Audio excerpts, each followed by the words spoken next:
que c'est une bataille d'être fan de Van Damme. Ouais. Encore aujourd'hui au boulot, quand je vais voir Maroc et Micheline ce soir. Ah bon? Pardon, c'est foutu de ma gueule. Pas contre toi, contre Van Damme. Ouais. Concernant le commentaire audio, tu as l'air assez à l'aise dessus, très bavard, au point que tu parles d'une scène alors qu'elle est déjà, la c'est ça qui est chiant, on a fait un one shot parce que je voulais pas, moi. J'aime pas quand on dit on reprend machin. T'aimes bien les ouais, parce que là j'en referais un, ça serait tellement pas la même chose, il y aurait peut-être des choses différentes, mais tu peux. Donc voilà, c'est marrant de l'inscrire dans un temps. Sur Virgile, on avait fait, ça me gonflait totalement. Et ce qu'on avait fait qui était très drôle, c'était on a invité toute l'équipe du film, Jalil, Jean-Pierre, Philippe Naron, Karim à l'époque, Léa, Pierre-Yves, mon chef-op, et on était tous dans un salon et on regardait le film et on balançait des vannes, voilà. Et c'est un instantané, un commentaire audio, donc tu peux pas, faut pas essayer de marquer, tu vois, d'une pierre comme ça, ce que tu vas dire, de l'ancrer dans le temps, ça ne sert à rien. Je te dis, aujourd'hui je ferai un autre commentaire parce que je verrai d'autres choses, ou peut-être les mêmes encore, j'en sais rien, mais j'aime bien parce que au moins c'est honnête de le faire en un shot. J'adorais l'écouter d'ailleurs, j'ai dû dire des conneries en plus de temps en temps, non? Non, c'est assez sensé. Enfin, t'as vraiment l'air de découvrir le film à des moments. Mais tu sais, c'est ça qui est incroyable et que j'ai pas eu sur Virgile et dont je suis extrêmement fier sur JCVD, c'est que je n'avais aucune attente, aucun fantasme sur le film tant qu'il serait pas fini. C'est-à-dire le moment où Karim se fait buter à la fin, la décision de couper tout le son, de mettre juste une petite réverb comme ça qui traîne jusqu'à ce qu'on ressorte, c'est le dernier jour de mixage. Un film n'est jamais fini tant que t'as pas fini de bosser dessus. Donc moi je suis curieux de voir à quoi va ressembler mon film jusqu'à ce que j'ai terminé de bosser dessus.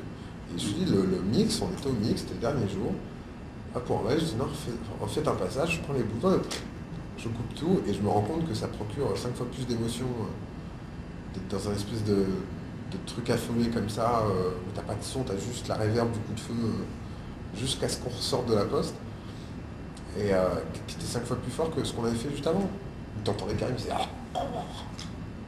donc moi je découvre du coup. Je découvre parce que chaque étape est un outil en fait.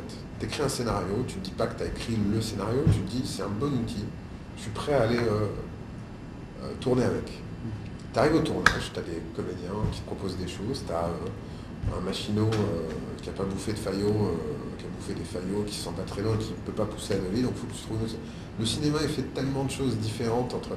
Tu vois, Indiana Jones, le combat au glaive dans Indiana Jones, le mec qui arrive avec son glaive, il fait comme ça, et il le shoot comme ça, c'est juste parce que Harrison Ford avait une diarrhée. Il devait faire un combat au départ avec lui, machin, et un des machinistes a dit mais pourquoi tu ne le shootes pas?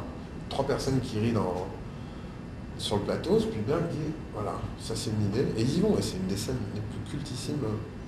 Donc à partir du moment où tu fais ton deuil de te dire je vais filmer un truc que j'ai imaginé, et faut que ça ressemble à ce que j'ai en tête depuis le début, tu libères tout le monde, tes comédiens dans le jeu, tu libères tes techniciens et tu te libères toi parce que tu restes à l'écoute de n'importe quelle idée à partir du moment où elle est meilleure que celle qui était sur le papier. Et c'est quoi la suite pour toi? Là, ça sera une comédie romantique. Ouais. Enfin, ça ressemble à une comédie romantique, on verra le résultat, je te dirai ce que c'est. Avec Vanessa Paradis et, à New York. Et voilà, et puis d'autres projets. Et sûrement avec Jean-Claude. Ouais, tu avais évoqué l'idée d'un western. C'est un western spaghetti. Ouais. C'est une idée à laquelle c'est un truc que je suis en train de. Non, je suis en train d'écrire. Tu sais, les films, ça coûte. Moi, j'adore me lever le matin et griffonner des idées. Et tu sais que tu vas les retrouver dans 1 an et demi. À force, tu auras un matos comme ça au bout d'1 an et demi et tu vas te retrouver avec de quoi écrire un scénario. Et voilà, il a une tête de western spaghetti. Il a le recul pour jouer ça. Et Karim, Zindine, pareil. Zindine a une tête d'Indien. Karim, une tête de Mexicain hors la loi. Enfin, voilà. Et puis les 3 ont tellement bien marché ensemble. Parce qu'il y a un vrai truc d'alchimie entre eux. Que tu vois, je serais tellement con de ne pas remettre le couvert. Et puis voilà, et ce que je disais après la sortie, mais après il faut nous laisser du temps. On s'est vu la semaine dernière, il m'a montré un peu Full Love. On a besoin de vivre un peu, de se retrouver un peu après, mais c'est sûr et certain, moi je suis un mec plutôt fidèle et quand ça se passe bien, voilà, il n'y a aucune raison de ne pas remettre le couvert. Et Full Love, tu peux dire quelque chose dessus? Alors Full Love, c'est... Non, c'est très étonnant. Bon.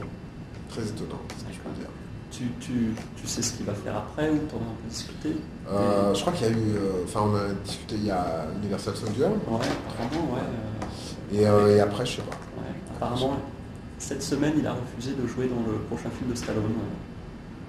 Un film avec Jet Li, Statham. Ouais, il t'avait dit... il m'a dit, ouais. Il t'avait dit pourquoi ou... Je crois qu'il... Ouais, faudrait... Ils sont pas entendus sur le rôle, moi. Ouais, j'ai entendu ça, ouais. Ouais, ça a fait le tour d'internet.